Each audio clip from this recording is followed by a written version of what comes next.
एक आम का विशाल पेड़ था। उसकी बड़ी बड़ी डालियां, बहुत सारी पत्तियां और फलों का अंबार उसकी खूबसूरती को और बढ़ा देते थे। उस पर बहुत सारे पक्षियों ने अपना डेरा डाल रखा था। उसके मीठे आम तोतों को बहुत आकर्षित करते थे, इसलिए बहुत सारे तोते उस पर मंडराते रहते थे। एक छोटा तोता लोलो अकेला था, लेकिन उसे पेड़ से बहुत प्यार हो गया था। वो आम खाता और वहीं रहता था। आसपास उड़कर जाता, लेकिन लौटकर जल्द ही आ जाता। आम का पेड़ अपनी डालियों में लोलो को छुपाकर उससे अपना प्यार जताता था। एक बार लोलो कहीं गया था और जैसे ही उड़कर पेड़ के पास आया तो वहाँ का नजारा ही बदला हुआ था। पेड़ की बहुत सारी डाल काटी जा चुकी थी, फल और पत्तियां भी कम हो गई थी। लोलो को बड़ा दुख हुआ। हे भगवान, ये क्या हो गया? आम काका, आपका ये हाल किसने किया? गांव के कुछ लोग आए थे, उन्हें घर के लिए लकड़ी की जरूरत थी। उन्होंने मेरी डालियों को काट लिया। उन्हें बहुत सारे फल भी मिल गए। मुझे बड़ी पीड़ा हुई, लेकिन उनकी जरूरतें पूरी हो गई। मैंने चुपचाप सब कुछ सह लिया।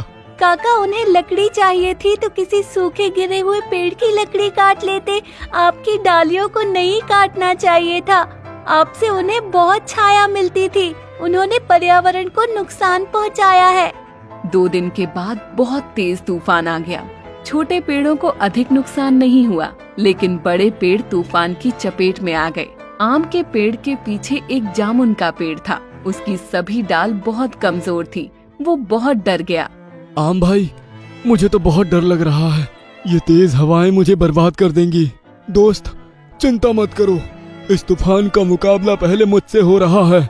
इसकी हवाएं मुझसे टकराकर दाएं बाएं से निकल जाएंगी। तुम मेरे पीछे चुपचाप खड़े रहो।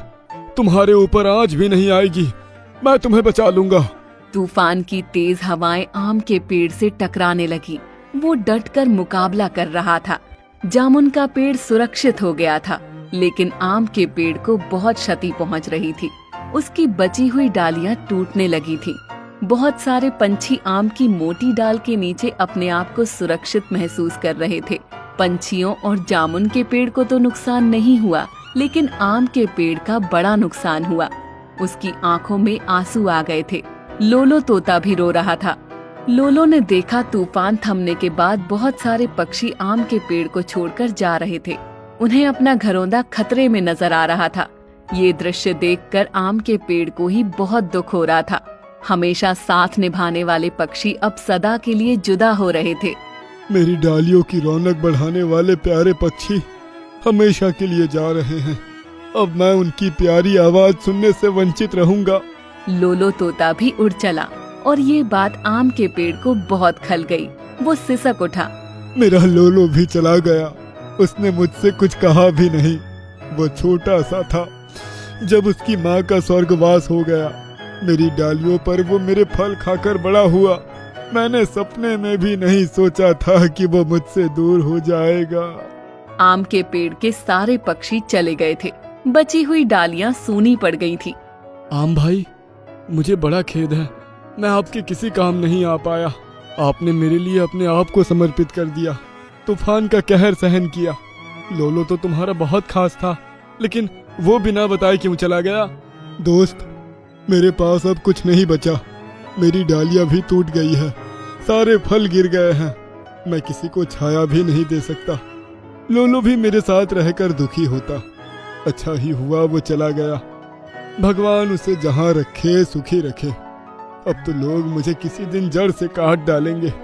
आम और जामुन के पेड़ में बातें चल रही थी। इतने में अचानक लोलो लौट कर आया और आम की डाल पर बैठ गया। आम और जामुन के पेड़ आश्चर्य से उसे देखने लगे। लोलो, मुझसे मिलने आए हो? मैं गया ही कहाँ था। मैं तो उन पक्षियों को रोकने की कोशिश कर रहा था। मैं आपको छोड़कर कभी नहीं जाऊंगा।